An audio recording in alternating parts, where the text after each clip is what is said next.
Okay, so during the November 4th election, people were predicting that Ken was not going to win. But one of the things that Manfu Bibri predicted, they got it wrong, was the fact that Ken was going to cause a major havoc in the New Patriotic Party. And after the November 4th, we saw that Ken's numbers was impressive, because talking about a person that almost all 275 MPs are against him, not going to be polling almost 70%. You should know that this guy is a force to reckon with. One person also joining this particular charade, and you'll be as a Vim Lady if you have now. Beginning, Vim Lady says he believes Ken will lose, but the numbers, non-GD said numbers be anything significant. But Ken's numbers was really impressive. I just say the same margin between Onene Baumia was just around 10 or 15%. And today, Vim Lady, during an interview with KS and all parties, said, Ken can be the president, which would be a good thing, and also Ken needs to do certain homework, because Ken Ankasa, he underestimated himself, because during the days and now on no Vim Lady on the area back Ken never even thought that one day he will stand to be the president of Ghana. You could see somebody Tuja during his interview with KSM. Kennedy just popped up and practically, caused an uproar. What was your feeling about the whole thing? I don't know how far he will go, but I think in the beginning, he didn't intend to come this far. Yeah. But the way he's been received and the kind of havoc, like you said, he's caused, now he's convinced that he can go far. And I think he should. Just that because in the beginning he didn't anticipate. Because I've known Kennedy Agyapong since I think 2001. Mm-hmm. And at no point did he say, because we both live in Tema. And we just lived in the same community in Committee 12 before he moved out. Those days, there was no indication, nothing that he wanted to be president. That was why he was all over the place. I think if he did know that he had presidential ambitions or he wanted to join the race at the time, a lot of the lapses, a lot of the errors he made in the beginning, he wouldn't have made. Because I think in 2003, Kennedy Agyapong had a big fight with Chumesi Ankra. If you remember the NDC MP for Senate. He had a big fight. I was producing a show for Kwabena Kwachi. He had a big fight with him because he made some allegations against him on air when both of them were friends. And subsequently, the commentary he's done, the genocide issue that took him to national security, the comments he made against Charlotte Osei and all that, the things he did with the churches. And I'm sure if he knew that he had ambition to be president, he wouldn't have done those things. Or if he would have done it, he would have done it in a different way than the way he went about it. You believe he said he himself was surprised by the reaction he got? Yes, he was. Really? Yes, he was. If you look at the beginning of his journey of this presidential ambition to the middle. And if you analyze his commentary, his facial expressions, his gestures, you can tell that he was shocked by how he's been received. He knew he was loved. He knew the grassroots people. He knew the people in the Muslim community loved him, because every year he would do these Salah things with them. And they had even given him a Muslim name. So he knew he was loved. But he underestimated how far his support would go. So once in the middle, I think about a month especially after the super delegates, when the results came and he was second, he was overwhelmed.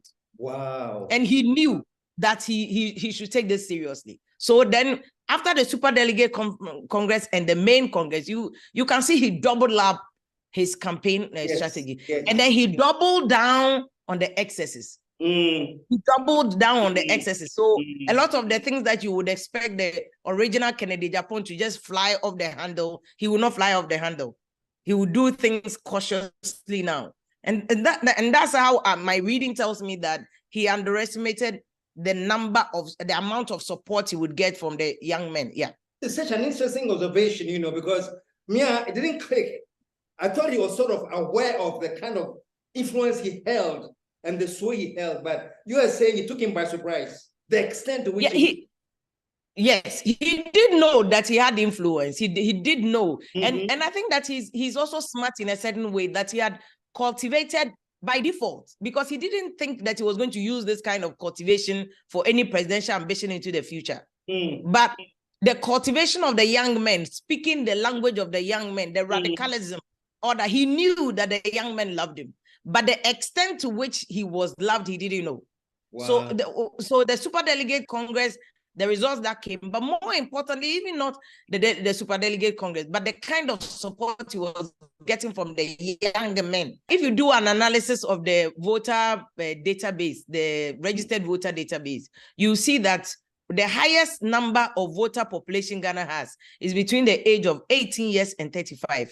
We have 9.4 million people in that bracket out of the 17.5 million registered voters, according to the last voter registration data we have.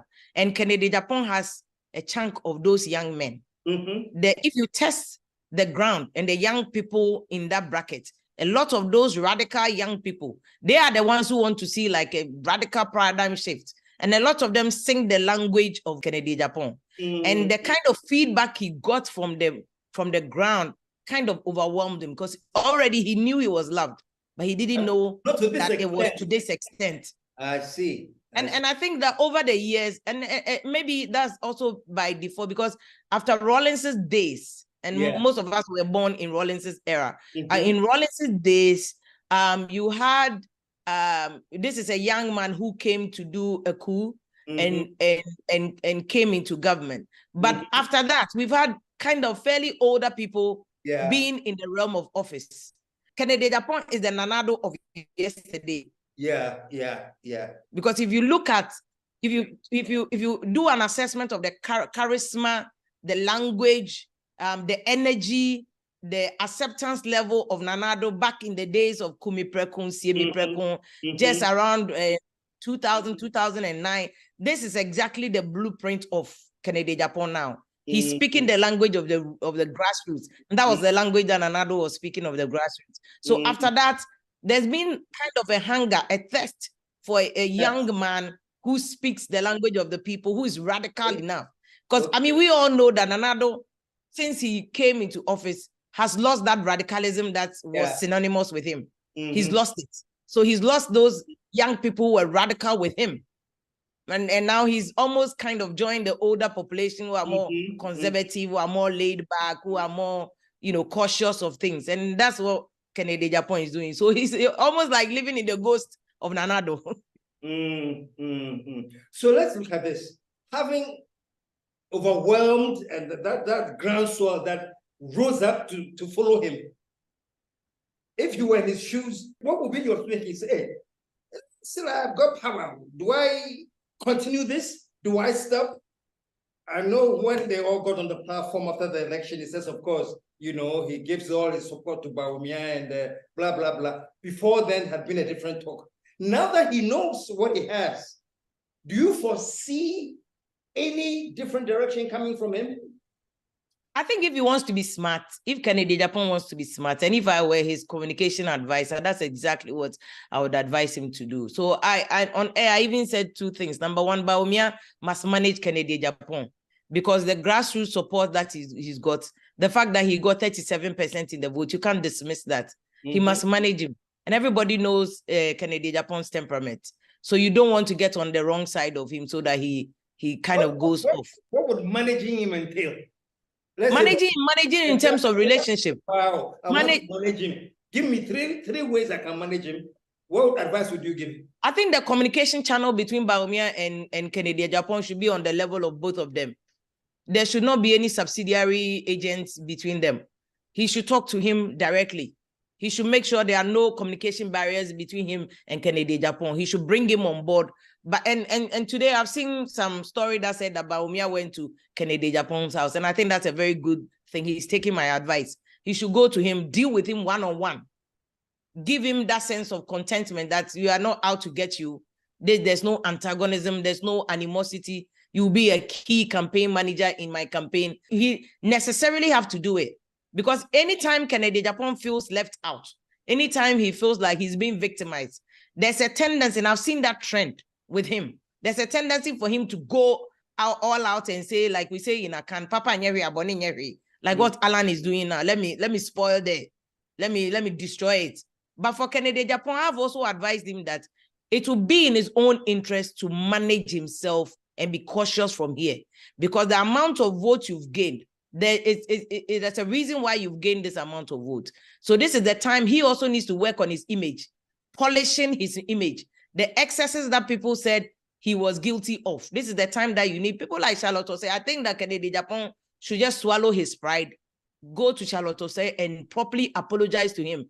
All the people he's made very terrible comments about, he should go there and apologize to them, extend, and build bridges. It's very important. If he has any future ambition of coming back again in 2028, I think that homework, he has to do it. His public utterances, he must be very cautious. This Ahmed Swallow issue that has been used against him, he must find a way of getting lawyers involved to try to purge him of any perception. There's no legal liability on him because nothing has been found against him. He was never related to the disappearance and the killing of the young man. But the perception out there is that he is related to him because he showed his videos. So he must get lawyers involved to purge himself in terms of perception, because the middle class still don't kind of gel with Kennedy Agyapong. They still don't buy his image. They don't buy his message. The young people are following him because a lot of the young people are not too analytical of some of these things. But the middle class, the floating voters, you need them.